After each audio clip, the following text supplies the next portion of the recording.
Hello and welcome to my in-depth weekly horoscope for week commencing the 20th of December for the Sun or the Ascendant. As ever, I'm going to give you the major strands of this week before diving deep and in forensic detail giving you each of the 12 zodiac sign forecasts, so please stay with me for that. This week is going to see the Sun arrive in the sign of Capricorn on Tuesday, but this also heralds the winter solstice. So we're entering the fourth quadrant of the Western tropical astrological year, so the last 13 weeks run. So this is a really notable transition.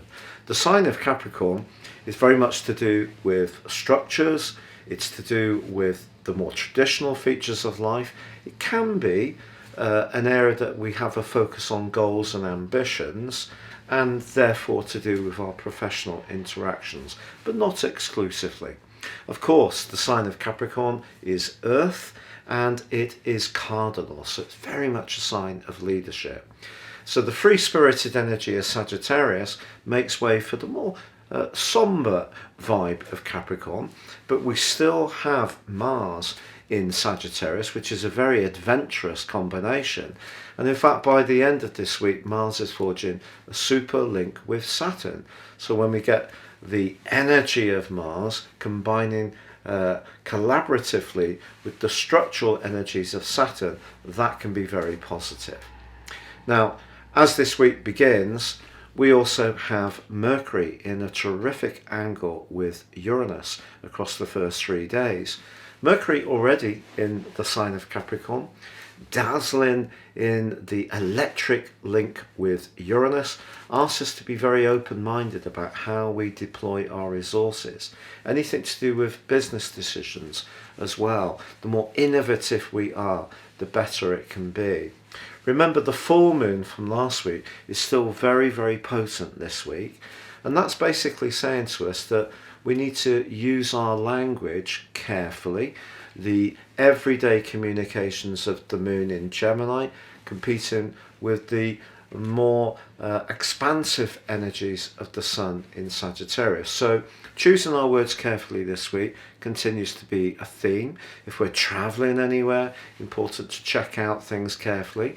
But Jupiter was very supportive to that particular lunation. So I think there can be some uplift from that feeds into this week. But by Friday, by Christmas Eve, we do have the square between Saturn and Uranus repeating itself exactly for the third time this year.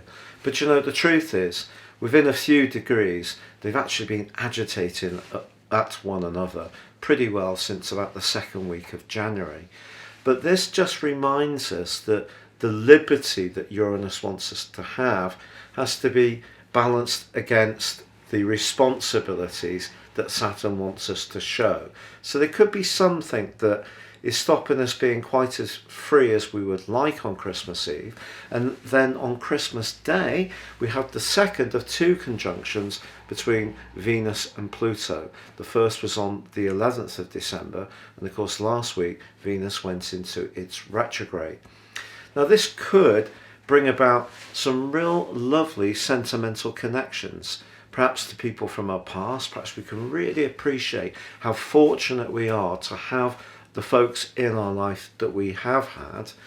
But if you're in a relationship where there is quite a lot of leverage around money or even intimacy, Venus's combination with Pluto can make us much more conscious of the power balance that's going on Christmas Day as well. Can you believe it? So that's a potentially tricky one, but definitely an opportunity to celebrate the stability of the relationships that do work well for us. And if you're not in a relationship, or even spending this Christmas time alone, which I have experienced myself, and it's not easy, what I would say to you is this does give you an opportunity to think very profoundly about what you would like going into next year, future forward. But I am now going to share with you each of the 12 zodiac signs in detail. But just before I do, remember, if you'd like to sign up for your free daily horoscope, written horoscope, direct to your device each morning, please see the link beneath this video. Also, if you'd like to get your year 2022 personal forecast, you can do so and get your character analysis as well. You will get the full 12 months from the time of the order to the end of next year. If you order in January, you will get 12 months from that point, but 30% off too. Hello Aries, and welcome to your in-depth forecast for week commencing the 20th of December. So your Christmas week is going to have some responsibilities linked to it, I feel. Perhaps it's because you're the person who is mainly in charge of the arrangements and you're going to try hard to make sure it's a success for everyone. Now, if you are travelling somewhere for the festivities, the fact that your ruler Mars is in your 9th house is very helpful. Also, that it links brilliantly with Saturn towards the end of this week. But right at the start of this week, you could still be thinking about those last minute Christmas purchases, and your ability to think outside the box could spring a wonderful surprise on a loved one if you get them a present that they don't even realise they need, but actually is just the thing that they do need. That can bring about some delight.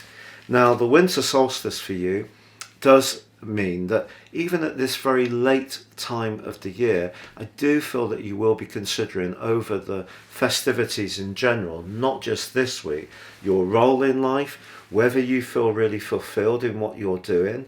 It doesn't matter what phase you are in your life, whether it's as a student, someone who has children, someone who'd like to have children, someone who's a professional, or someone who's looking to develop your own hobbies. If you're later in your life, I feel that the sun's journeying into Capricorn should be seen as an opportunity, but an opportunity to think about the goals that are important to you and not just be dominated by the traditional expectations, perhaps of this time of year, or even of other people in terms of what they feel your slot in life should be.